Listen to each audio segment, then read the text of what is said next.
Okay, 2019, November the 21st. I'd like to go through the Level 2 Maths and Stats 2019 exam. Let's jump straight into the first question.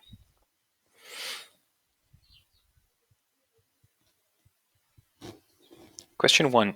Sean is interested in how heavy a student's school bag is. Using a random sample of New Zealand students, he obtained the weight of each student's school bag to the nearest kilogram.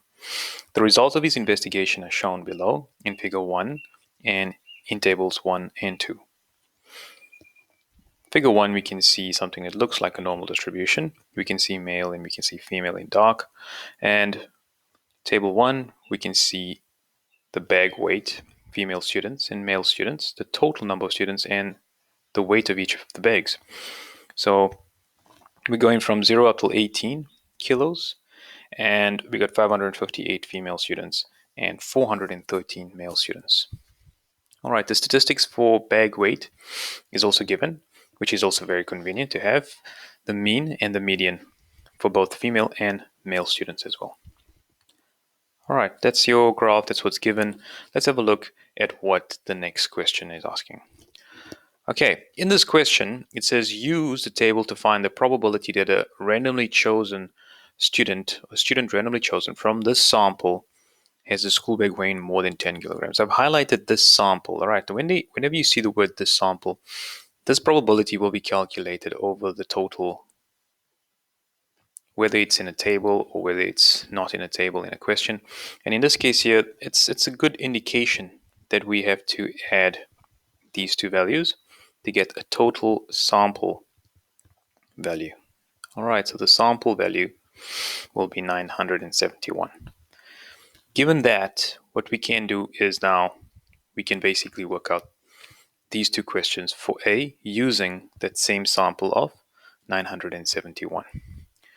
Now, if you have a school bag that's weighing more than 10 kilograms, you need to first count how many school bags are more than 10 kilograms.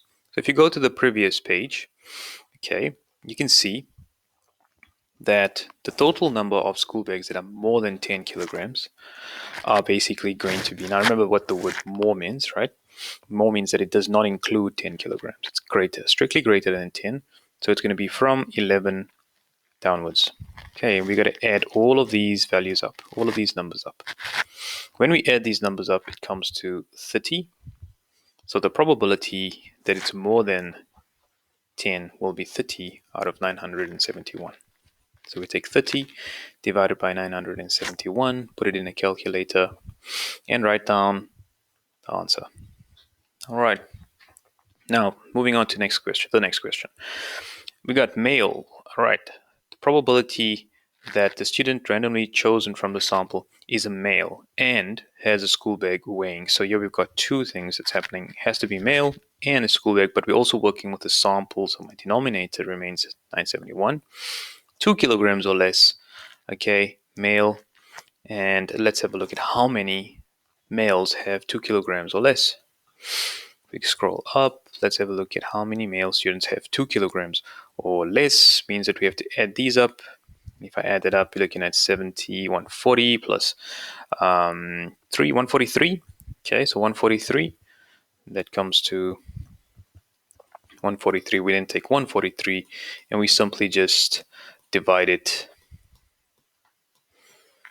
by 971. That gives me a total of 0.1473. Question B. A heavy school bag is defined as one that weighs over 5 kilograms. Based on Sean's data, the following claim is made. Female students in New Zealand are more likely to have a heavy school bag than male students. Here we got a claim. When you see a claim, you can think definitely some kind of relative risk calculation is going to happen.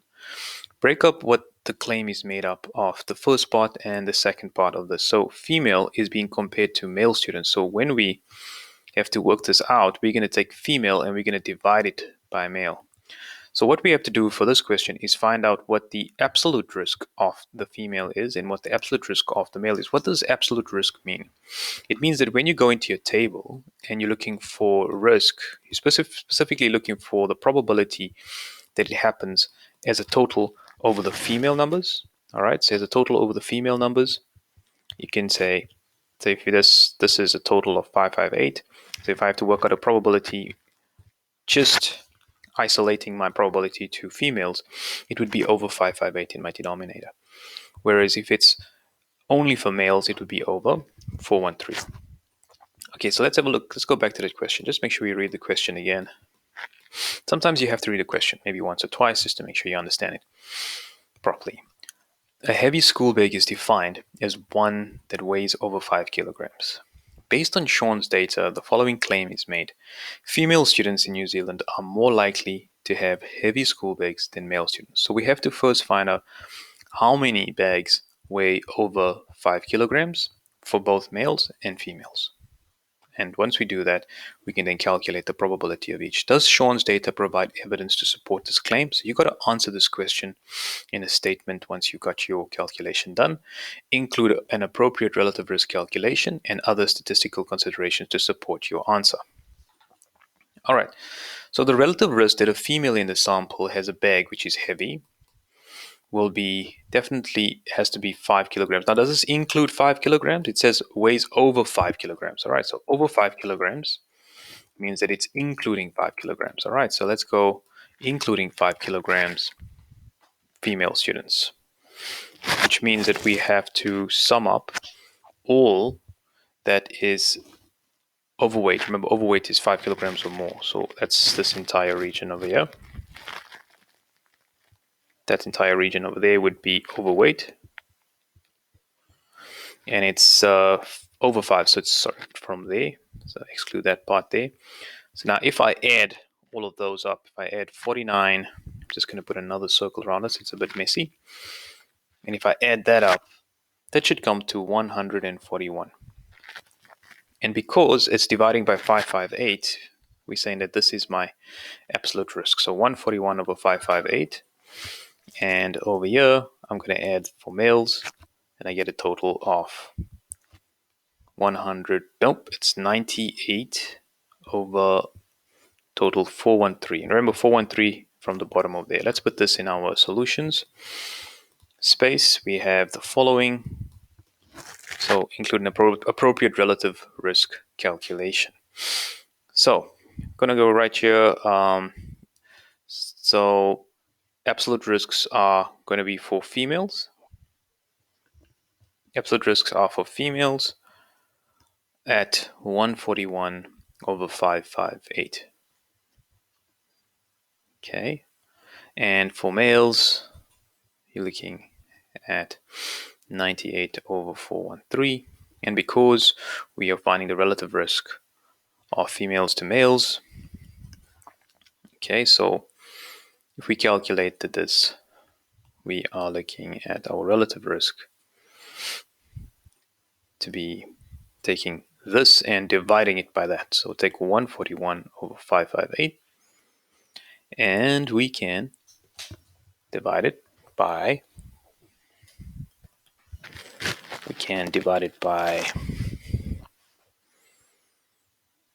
98 over 413. Once we put this in the calculator, we will end up with 1.0649. 1.0649. All right. So this means that females are roughly about 6%. So therefore we can say that females, because females are at the top, we're saying females are 6%, 6.49% in particular, more likely, which is very slim, right? More likely to have a heavy bag.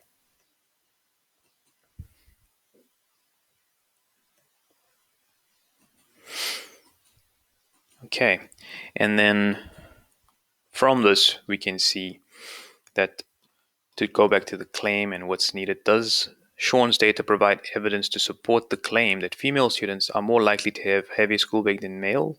6% is a very small amount.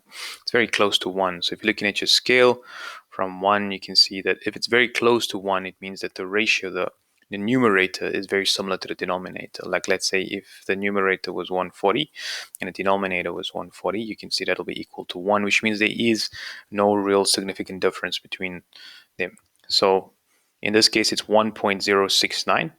All right, so it's 1.069. So therefore, we're saying that the relative risk is very slightly over 1. So we write that down. Relative risk is slightly over 1. Therefore,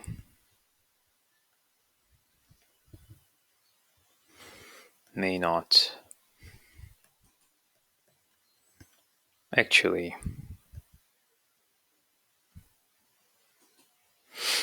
be statistically significant.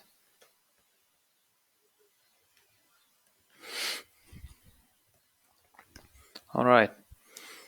So if you calculated one of the risks, okay, if you calculate one of the risks, you're looking at the achieved part of the year. And looking at the first part as well, we're looking at this is for achieved as well. This first answer was 30 over 971, which is 0.0309. And it's also for achieved.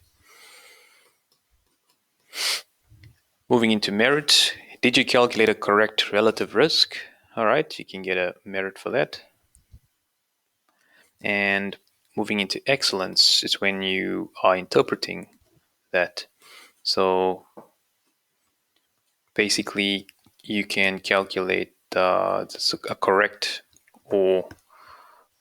relative risk and an explanation together.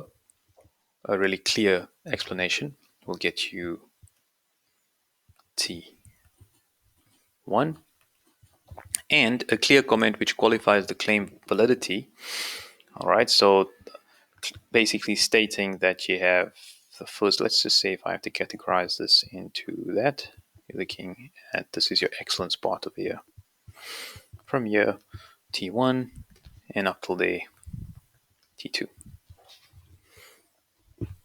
Okay, let's move on to the next question now. Before doing this research, Sean expected that the school bag would be normally distributed. Okay, he thought it would be normally distributed. Now, when he thought that it would be normally distributed, then you got to start thinking about everything that a normal distribution is. And everything that a normal distribution is something that you have to consider in answering the question and describing it.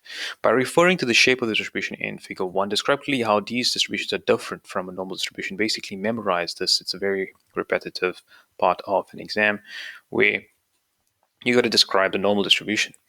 So the first thing you can state is that it is not symmetrical, right? Because remember, symmetry would imply that the data, that's what a normal distribution would look like. So it's not that, right? So we can say, firstly, that the distribution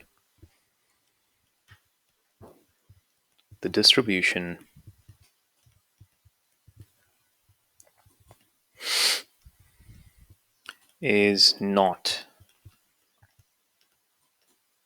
symmetrical about the mean. All right, basically the mean is not equal to the mode. It's not equal to the median.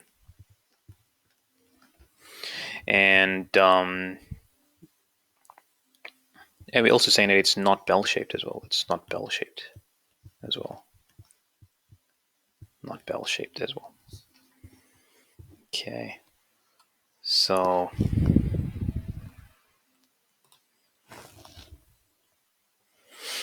there's no bell-shaped, and the fact that you're describing a lack of symmetry, that's achieved. And if you describe the shape being not bell-shaped, okay, so that would be, you can actually move into a merit by stating that. Okay, the next part, C2, give 2 reasons why it is unlikely that the school bag weights would be normally distributed. You would not expect the weights to be symmetrically distributed as a normal distribution. All right, so you got to give 2 reasons. Basically, the mean is around 4 kilograms. That's what you can state. So if you're looking at this data set here, you can see that the mean would be around 4 kilograms, around over here somewhere. Okay. And you would need some negative weights to make a symmetrical distribution, which is impossible. Okay. So if this was hypothetically a normal distribution, it would actually go like that, and you would end up in the negative region, and therefore that's impossible. So that could be the first thing we would state. We'd state that the mean, the reason it's unlikely, because the mean would lie around, or would be around 4 kilograms, and therefore you would end up having negative weights, and that's impossible because it's a weight of a bag. Negative weights to keep the distribution symmetrical, to keep the distribution, giving it some kind of symmetry, to keep the distribution symmetrical.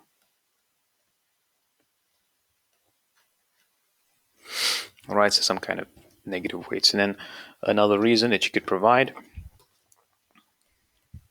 is while most people have average bag weights, some individuals carry a lot more gear than others. Example, sports people, those with lots of books. So it will cause a tail to the right. So most people have average bag weights, but some individuals carry a lot more gear than others. Okay, so this is talking about that. Okay, so it's basically skewed, right? Skewed right, all right. Most people have average bag weights, so some individuals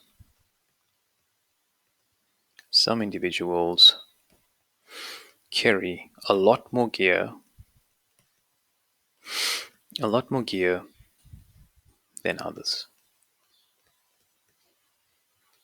Examples, sports people, those with lots of books.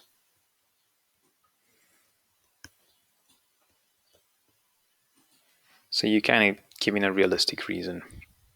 Another possible reason you could state most bags will be lighter than 4 kilograms, as this will cause the peak to be low at the end. So something on the lines of that. So most bags will be lighter than most bags will be lighter than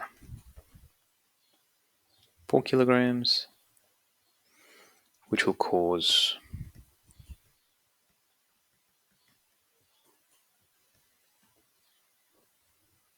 the peak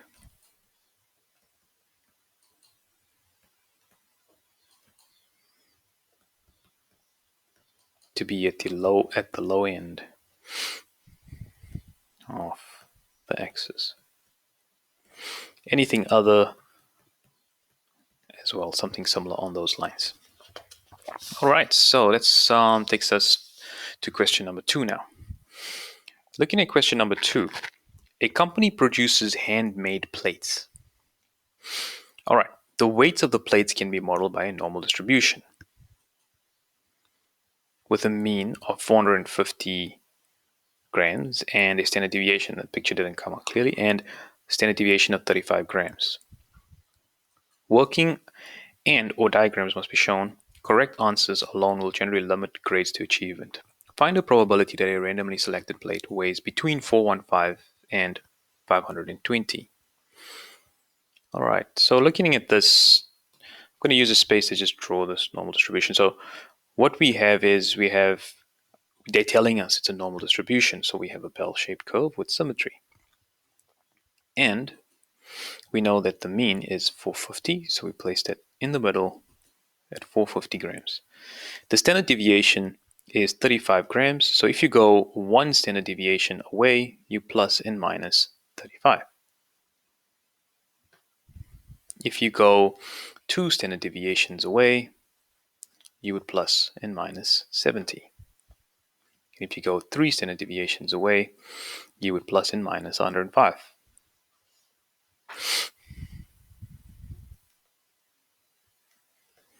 All right, then we got the percentages as well, which is standardized around that as well for every normal distribution. Find the probability that a randomly selected plate weighs between 415 grams and 520 grams. So the probability that some random plate lies between the two would be as follows. Must be greater than 415, less than 520. What we have to do is we have to convert this into our standardized normal curve with a mean of 0. And because this was 450 and it now becomes 0 using our coding, our method of coding, remember, to find the z values. Remember, these are x values here at the top. These z values can be found by taking our x values over here, minusing our mean, which is over here, divided by our standard deviation, which is over here. And you can see that taking those values, you can calculate z values. Now, using those particular z values, if I take 520 and I minus 450, I end up with 70, which is 2 standard deviations away. All right, so that means that once I calculate this, I would end up with x is less than. So let's calculate this first amount. Let's just see if I have to calculate this amount for you, what it would look like. So I would take 520 minus 450 divided by 35. That becomes 70 over 35, which is basically 2. And on this side over here, we got 415 minus 450 over 35, and that gets me to negative 1. So you want to find the probability that it's between the two.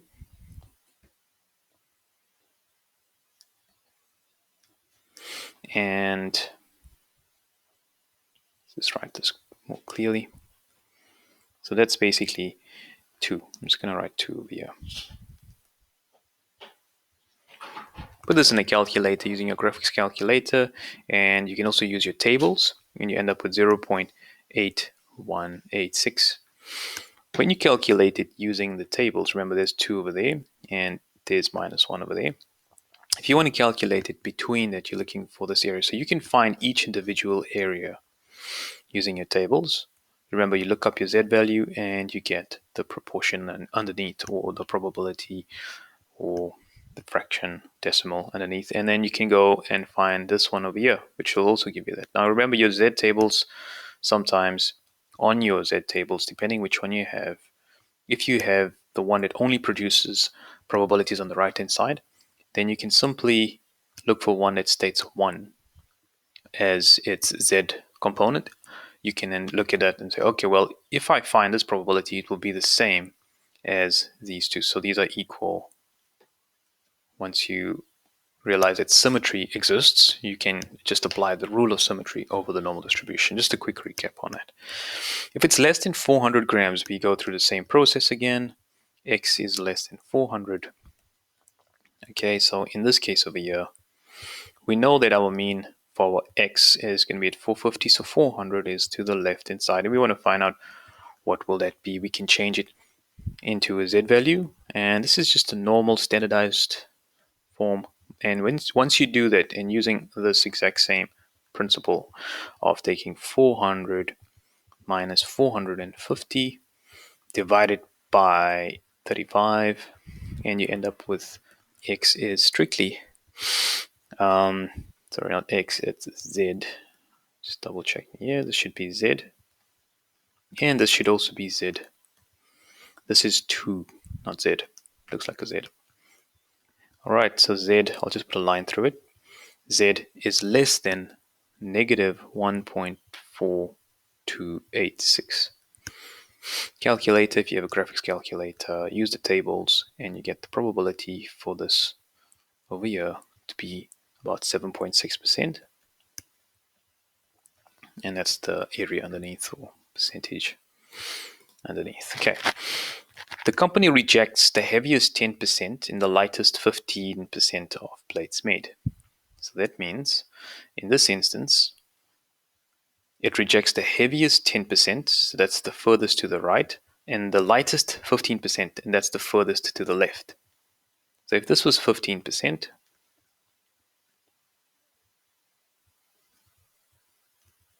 would be furthest to the left, and if this was 10%, it would be furthest to the right. And these are rejection zones.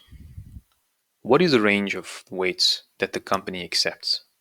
What is the X values over here? That's what they want to know, given that the mean is at 450.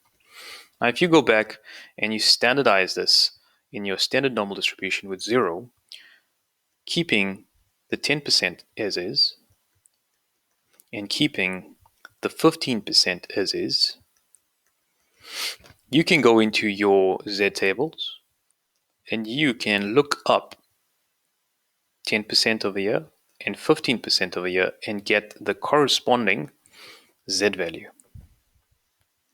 You can get the corresponding Z value. And once you have the corresponding Z value, let's call it Z2 and Z1, you can use the formula Z equals X minus mu over sigma in reverse. All right, you can use this in reverse. And this is your inverse normal. Okay, so let's see. First part, you can say probability that X is less than some value K. Okay. Let's call it X1. Okay. You can work this one out. It's going to be equal to 0.15. And using this method of the normal distribution, or you use your calculator. If you're using your calculator, you don't have to use a standardized normal. You can just plug it in. There is a separate video. Just Google the code of your calculator and type the word inverse normal, and that will give you instructions on how to calculate this X value, X1. Okay, given you provide the probability, you provide the mean, you provide a standard deviation, and it shoots out the number for you. So this is going to be X1, which is equal to 413.7 grams. If you don't do that, you can use the Z tables. Remember, that's method 2. Okay, so 413.7. And if I go probability that X is greater than X2 on the other end, X is greater than X2 is going to be 0.1. That's 10%. Remember, that's 15%. Okay, so 0.10. We can see that this is going to be, after you've done the calculation, you put it in the calculator and calculate it, you get X2 becomes 494.9 grams. Okay, acceptable range is therefore between 413.7, so therefore the acceptable range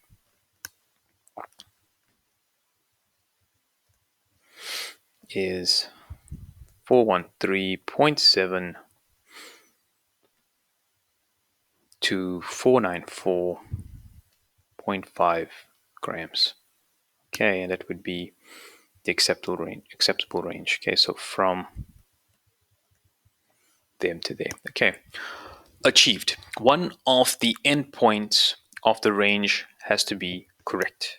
So if you get one of these, you get achieved. So I'm going to put just U there for one of those. And if you get the correct range, you then get a merit. All right, that takes us on to the next question. Taylor makes plates at the company. Her plates also have a mean weight of 450 grams. Okay, so they're giving us the average, which is the same as the previous one. However, the standard deviation, it says, of the weights is higher than the standard deviation of the weights and the plates in the company overall. So it's got a bigger standard deviation. So remember what a bigger standard deviation means. It means that if you have a mean and your initial standard deviation is over here, if you have a bigger standard deviation, it means that you have to move further away from the mean, which means you could end up proportionally on either side of the mean further by that standard deviation. What can be deduced about this, the way Taylor makes her plates compared with the company overall? So they want you to compare the normal distribution and see how it can change. Okay, so, and also create some kind of deduction from that. So she is less consistent than the company as a whole. The weights of her plates have more variety, basically, by interpretation of this. Now remember, standard deviation of the weights of plates is higher. It means that she allows more variety, basically, because all the weights can be more flexible in how they have once the plates are made. So you're looking at she's less consistent. The weights of the plates have more variety than the company as a whole. So what can we deduce about the way Taylor makes a plate? She makes her plates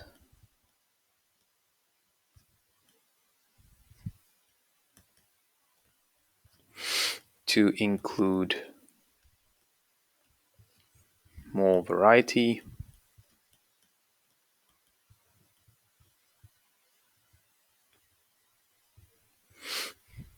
in their weights,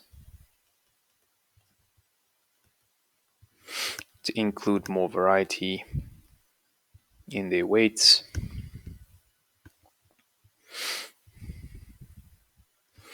She is less consistent, you could say, less consistent because it's not close to the average. She's less consistent than the company as a whole.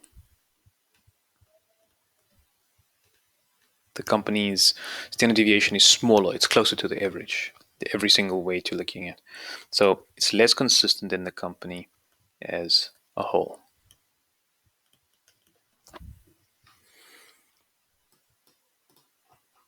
For Taylor's plates, more than 75% weigh more than 400 grams. Now they did state that her average is still at 450, but they're saying it's more than 75% weigh more than 400. More than means on the right hand side. What is the range of possible values of the standard deviation of the weights of Taylor's plates?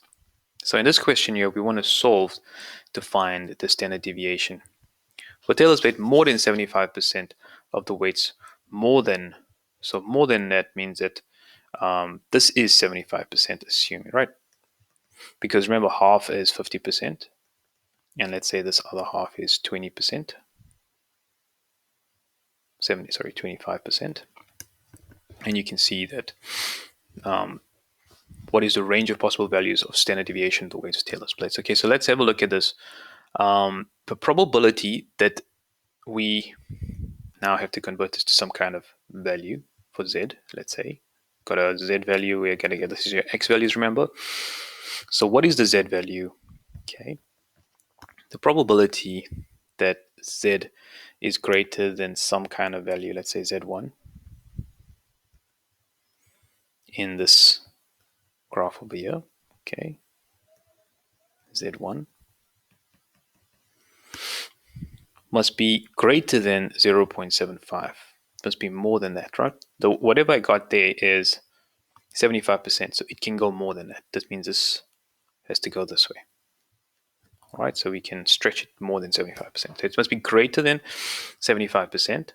And if we calculate this, we can see, therefore, the K value, which is the Z value, Z1 value, has to be less than negative 0.6745.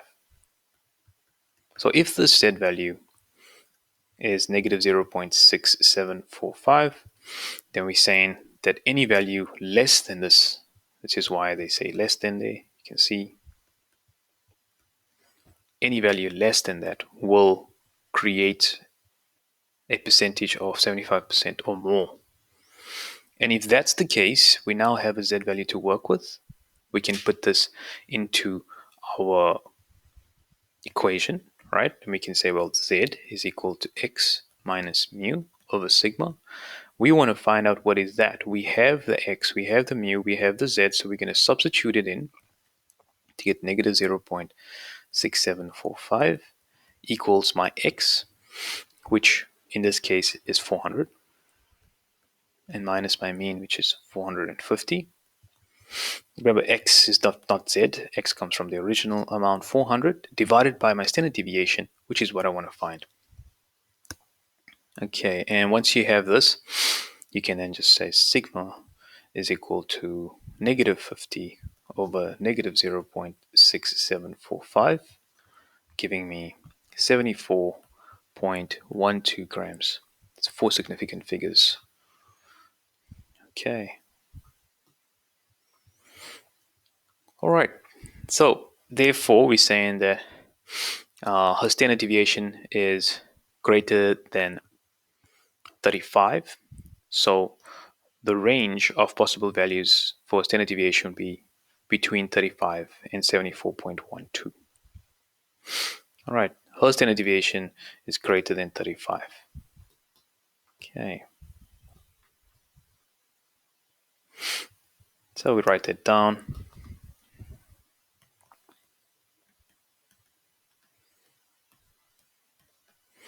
So therefore, the range of possible values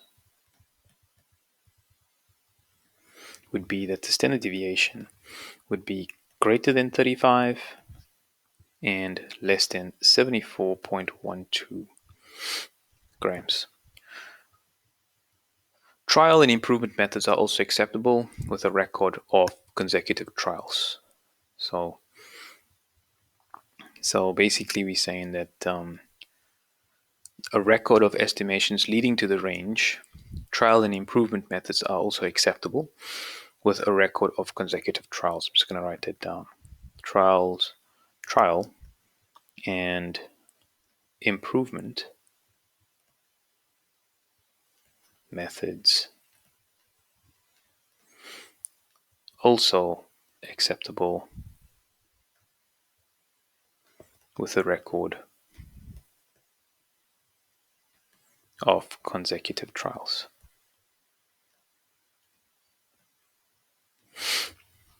Okay, have we answered the question? Make sure you have. Let's have a look. For Taylor's plates, more than 75% weigh more than 400 grams. What is the range of possible values, the standard deviation of the weights of Taylor's plates? Remember, her weights standard deviation is different. Okay, and from the original, if we go back to the original, we're looking at, that's the original over there. And remember, the standard deviation was 35 initially. So we're saying that hers is more than that. So definitely that's how we get the lower part of this 35-year standard deviation, if you're wondering. And it's less than 74.12. So we know that her standard deviation of her plates will be higher, and therefore it will be in this range. Trial and improvement methods are also acceptable with a record of consecutive trials. And what is the range of possible values? And that's it. And that's how we would answer this question. Now, looking at this over here, we're seeing that we're going to probably let's just assign a few values. So we got, let's go right till the top here. Okay, question C, part 1. We've got, if you got an unclear or contradictory comment with some kind of validity, you get an achieved. Correct interpretation gets you a merit. Okay. And correct Z value found. If you found the correct Z value, you're looking at achieved over here. And correct standard deviation found, but you didn't express it as a correct inequality. All right, correct standard deviation found, but you didn't express it as a correct inequality. So that would get you a merit. So if you get to correct standard deviation, okay, and the inequality hasn't been, or even a record of estimations leading to a standard deviation accurate to 2 significant figures. And in excellence, you've got a correct range. You've indicated that you're starting from 35 and ending at 74.12, so you're looking at excellence over here. Or a record of estimations leading to a range accurate to 2 significant figures. And that's it. That's how you would get excellence for this question. Okay, we are still on question 2, and we're still on the plates. Eddie also makes plates at the company. 2 of his plates were randomly selected, and they both weighed over 520 grams. So in this question over here, it says, what is the probability that two randomly selected plates made by Eddie would both weigh over 520 grams? Assume that weights of Eddie's plates have the same normal distribution as the weights of the plates for the company overall. So that means we can use all the different components of that, which is your mean and your standard deviation. So what is the probability that two randomly selected plates are over? So let's first calculate the probability that it's over 520. We use our normal distribution on our calculator, and once we've done that, we can get the probability using tables. We end up with 0.02275. The probability that two plates over 520 grams, okay, means that you're going to be choosing this twice. So you would take 0.02275 and multiply it by itself. Okay, what is the probability that two randomly selected plates made by Eddie would both weigh 520 grams? So in this case, we would take that probability, 0.022. That's the probability of choosing one, so 0.02275, and we would square it. We end up with 0.0005176, which is approximately 5%. The probability that x is greater than 520 being correct gets you achieved, and the correct probability, once you calculate it, gets you a merit. Looking at part 2 now, D2. What could your answer to part D1 suggest about the actual distribution of weights of Eddie's plates compared with overall distribution of the company? With the overall distribution of the company, you want to suggest what could your actual answer to part D suggest about it. You must support your answer by using relevant probability calculations or diagrams. The probability from D1, if you look at it, is really small. Okay. And this means that Eddie's plates would definitely have a higher mean than usual. So since the mean was the same chance of 2 over 520 grams is very low. So we're saying that a higher mean, right? And we can also state that the probability is very small, which suggests that Eddie's plates might have significantly increased variation in the weights of the plates that he makes, but the same mean. Both higher means and increased variation in the weights of the plates that he makes, but the same mean. Okay, so both higher mean and increased variation as well. And we could also state that a distribution that may not even be normal, in which case it will be difficult to find the probabilities, and any other valid kind of reason. All right, if you can cite that it's a low value, all right, and one of your reasons is clearly stated, this gets you excellence. All right, one of the reasons is clearly stated, gets you merit. But let's have a look at the question just to make sure that you understand it. What could your answer to part D1 suggest about the actual distribution of the weights of Eddie's plates? Okay, the probability is very low. Okay, so which means that if you have to choose a randomly selected plate, and he's saying that the weights have to be more than 520 grams. Assume that weights of Eddie's plates have the same normal distribution as the weights of the plates of the overall company. So all of that's in place. You must support your answer by using relevant probability calculations compared with the overall. All right, so the first thing we're going to state that the probability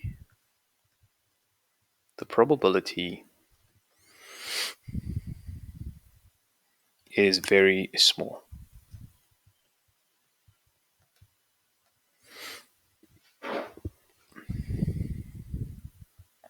So therefore, Eddie's plates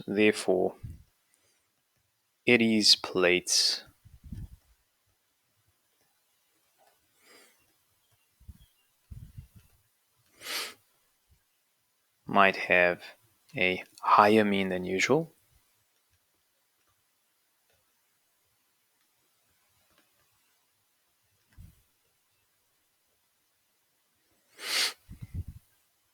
Because if the mean was the same, the chance of 2 over 520 is very low. The chance of 2 over 520 is very low. All right.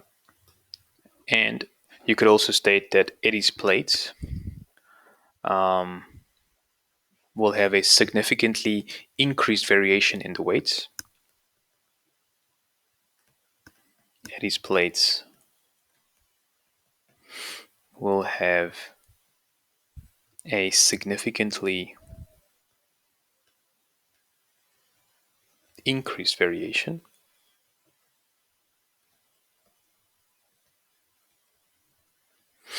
in the weights of plates, but the same mean as the original. Basically stating that 520, we're looking at the region on the upper end of your normal curve. Okay, just the idea of having things more towards the right. Okay, a higher mean than usual, increased variation.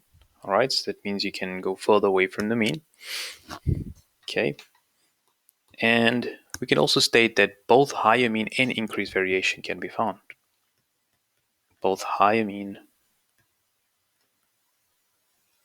and increased variation can be found in his. Remember, when you're looking at normal distributions, especially with means, if this is your mean. If you have a higher mean, you simply have a distribution which is the. Okay. And if you have a higher mean, you can then also increase your probability on the upper end. But at the same time, the moment your normal distribution curve flattens, you then include more of the higher values in your probability as well. Another part that you could add, so let's make this one part 1, part 2, part 3. You could also have a distribution that may not even be normal, in which case it will be difficult to find the probabilities. Okay, so he could be faced with a distribution that is not normal at all. Okay, a distribution that may not be normal. And if it's not normal, it's not bell-shaped, which means it could be something that ends up extending outwards like that, right? Some kind of skewness involved in it. Okay, not normal, basically. And that would be how his result would end up as it is. And it would be difficult to find probabilities. May not be normal, making it difficult to find probabilities.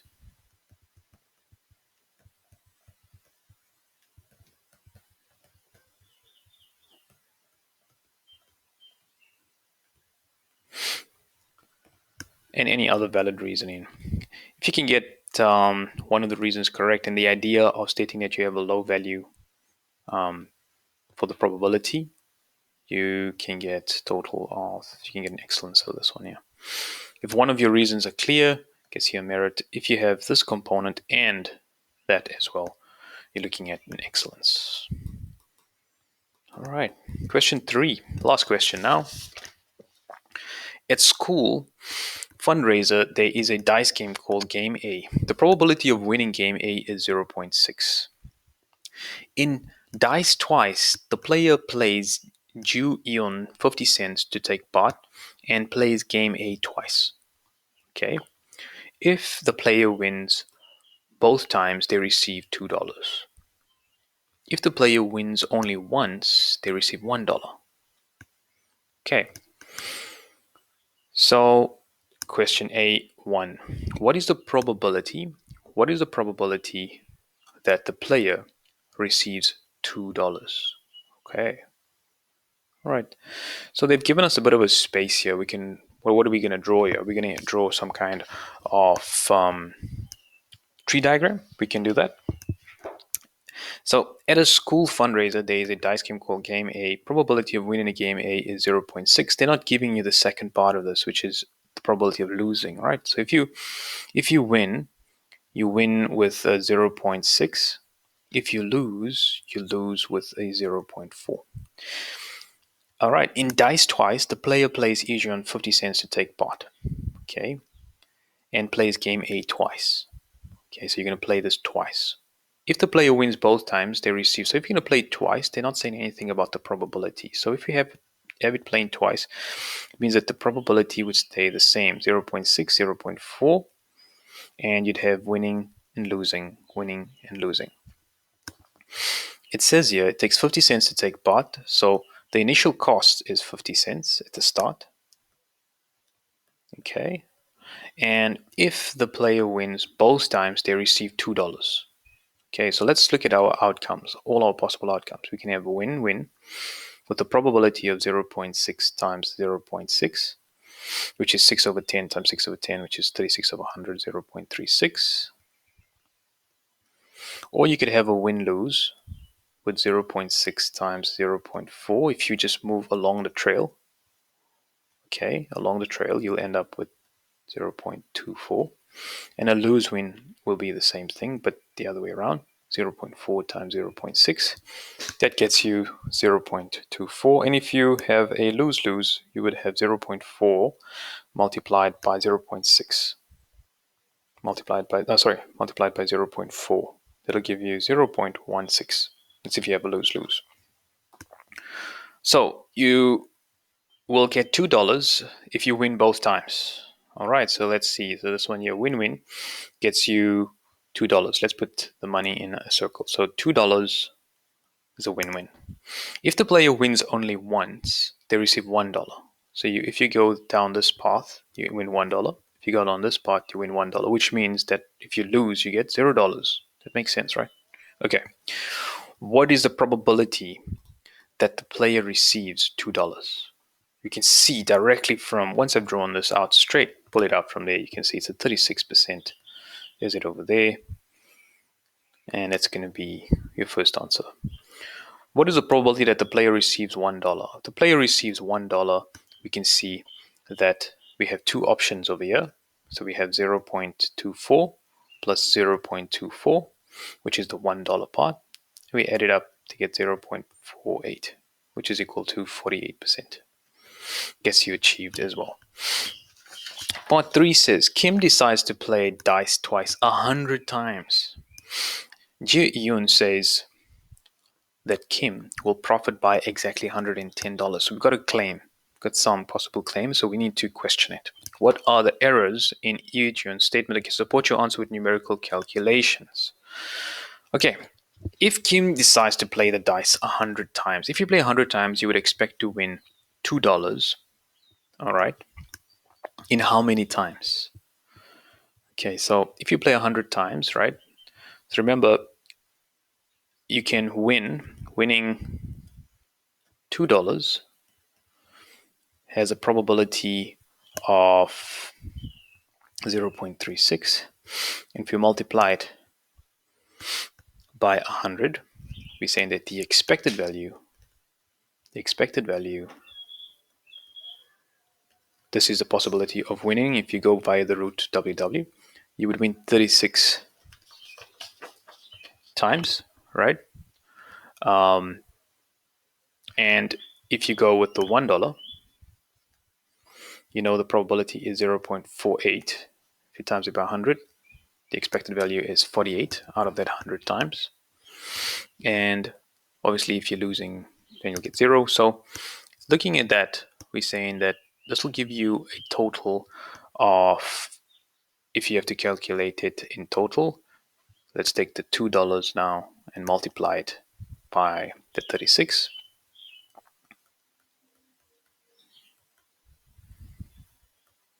And let's say you win the $1, so you'll end up with $72 over here, and you'll end up with $48 over here.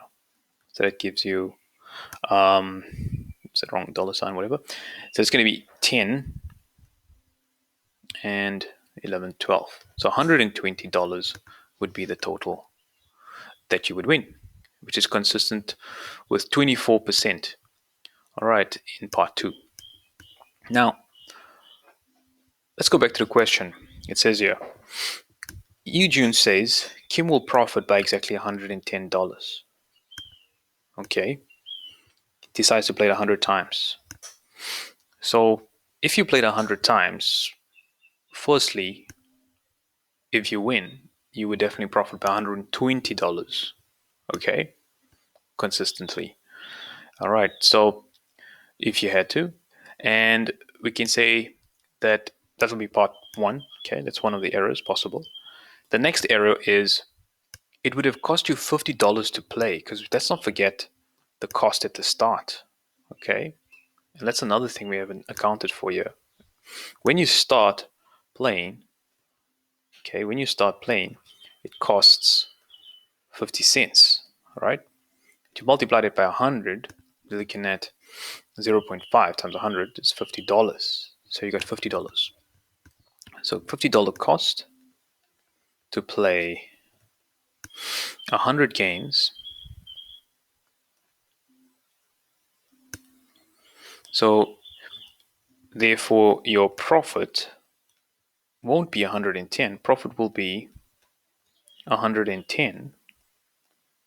We actually like testing the claim, so to say. We're questioning it. And this becomes $60. So we're saying that's the second thing that hasn't been accounted for.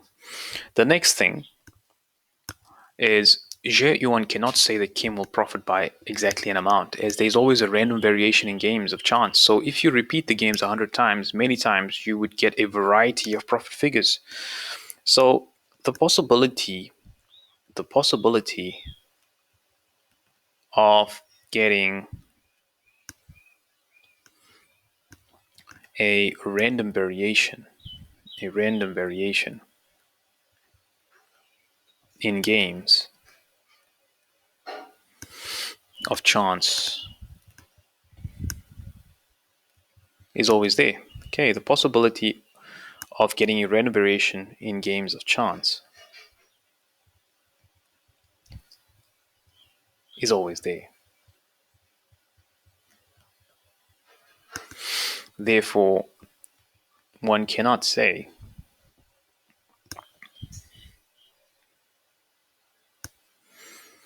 that an exact amount can be won. Something on the lines of this.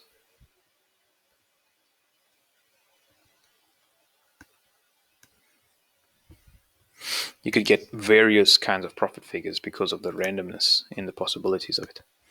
Another one is the experimental probability would usually differ from the theoretical probability in any game of chance. And it's a nice indication of saying that experimental probability, when you're actually performing an experiment, usually differs from theoretical probability.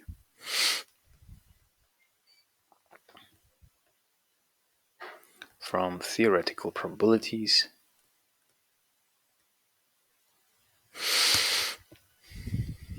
in any game of chance. In any game of chance.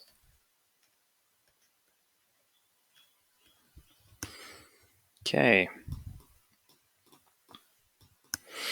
Tian invents a game. That's it for this one here. So in terms of this, you can get, if you got 2 points from this, you can get a merit. If you get 1 point, you get an achieved. So merit 2 points.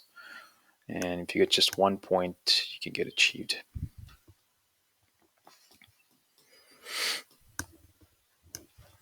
Tian invents a game and calls it 2 in 4. In his game, a player wins a prize if they can win twice at game A. Let's go back to game A. What was game A again? So game A was this. This is probability, right? And all the different...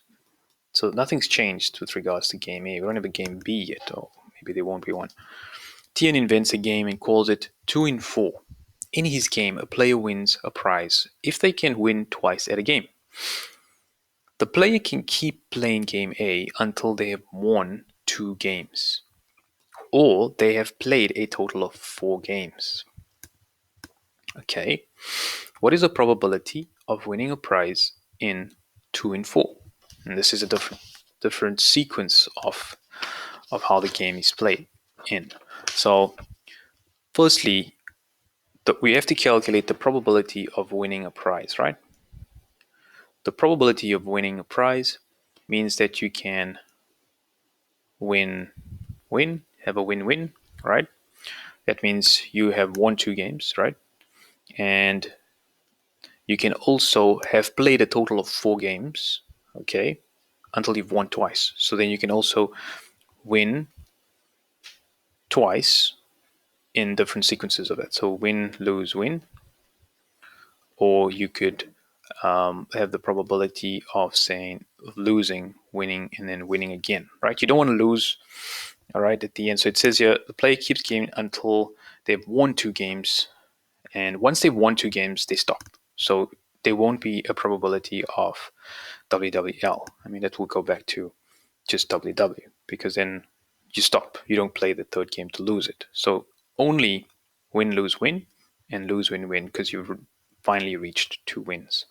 So in other words, if you had the probability of win, win, lose, we're saying we won't do that because this is the equivalent of stopping after playing 2 games. Okay, so we wouldn't need that.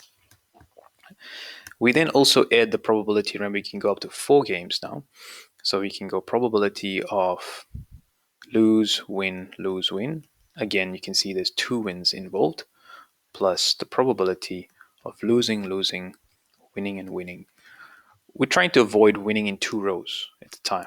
So, for example, if you had, similar to this statement over here, the probability of winning, winning, losing, losing, we won't need that because if we win twice, we go back to the first probability. All right, so if there's any pair up of WW, even the probability of lose, win, win, lose, you can see that that would actually tie up to this probability over here, and we won't need it as well. So those are all the probabilities that we have. The probability of winning twice is 0.6 squared, which is 0.36, 36% chance. The probability of winning, losing, and winning means that you have to go 0.6 times 0.4 because you're losing, and then 0.6 and you're winning again. The next one, 0.4 times 0.6 times 0.6 plus the probability of losing, winning, losing, exactly the same, again in that sequence, times 0.4 times 0.6. And then the last one, I can take out the p because that is the probability. And this is 0.4 times 0.4 times 0.6 times 0.6. And that's all of the possibilities included in there. Once we calculate this, we get 0.36 plus 0.144 on a calculator plus 0.0576 plus 0.144 plus 0.0576 plus 0.0576, and it comes to 0.8208. All right, if you got one correct identifiable probability calculated for at least 3 games, it gets you an achieved. All right, and basically one correct identifiable probability for at least 3 games, okay, gets you an achieved, and then at least 4 out of the 6 probabilities could be calculated and summed up as well. So if you continue with the sum and you get 4 of them correct, you get a merit. All 6 correct and calculated and summed up gets you excellence for this question. Okay. Oh, I should have written it down there, but that's fine. Okay. All right. Shutao finds a different game that involves more skill. Moving on to a final question. She plays this game twice. If she wins the first game, her probability of winning the second game is twice her probability of winning the first game. Okay, so what's happening? The probability is changing here. So what we're saying is that if she wins the first game, the probability of winning the second game is twice her probability of winning the first game. Okay, so she has a higher chance of winning. If she loses the first game, the probability of winning the second game is half her probability of winning the first game. All right, and this is a different game. The probability Xiaotao wins one game or fewer is 0.75. So the probability that she wins one game or fewer is 0.75. All right, I'm going to say let x be the probability that she wins the first game. Okay, because the probability of winning two games is 1 minus 0.75. So therefore we can state that the probability of winning two games is equal to 1 minus 0.75, which is equal to 0.25. 0.25. Okay. So probability Xiaotou wins one game or fewer is 0.75. Okay. And we want to calculate the probability two games. So let's just have a look here again. So if she wins the first game, it's with a probability. So if she wins one game, remember, it's 0.75. Okay. And we're going to let that equal x. So the probability that she wins two games would be 0.25. Okay. If she wins her first game, the probability of winning the second game is twice the probability of winning the first game. If she loses, it'll change as well. So this means the probability tree has to be set up for this question. Okay, so we have to set up a probability tree for this question. And let's see what that would look like. Okay, so if you win the first game and then you lose, okay, and then after that, she wins twice and loses again. Okay, so the probability of winning and winning, we have options here: winning and losing, losing and winning, losing and losing. And basically, we're looking at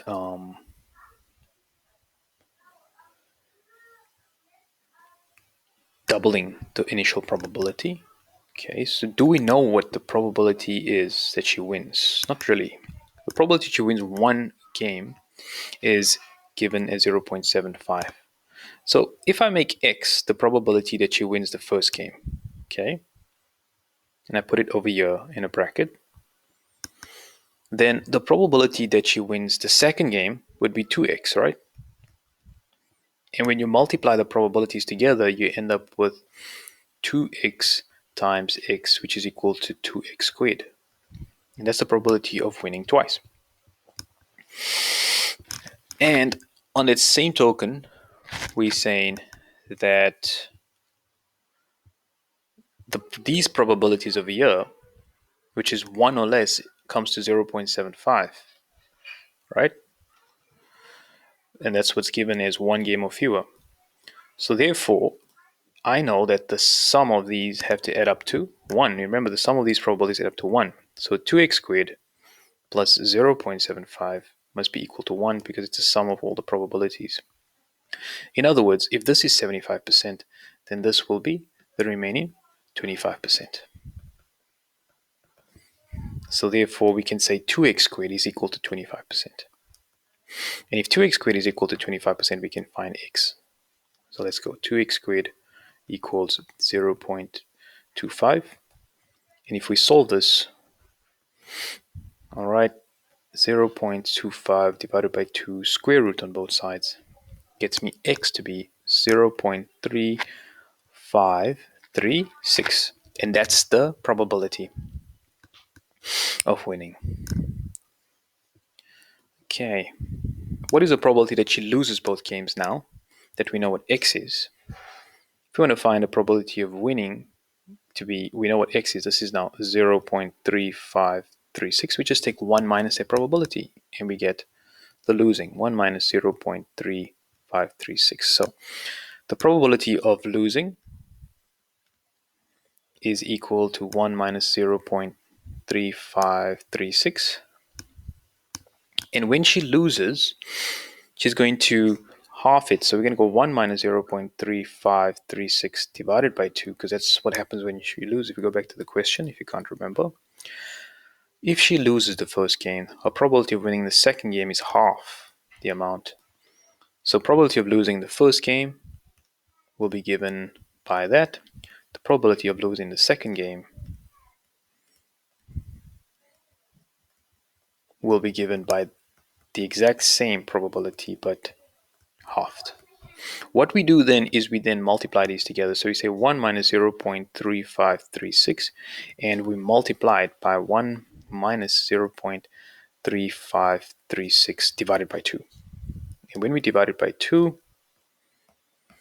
we have our final answer after we calculate this to become 0.5321.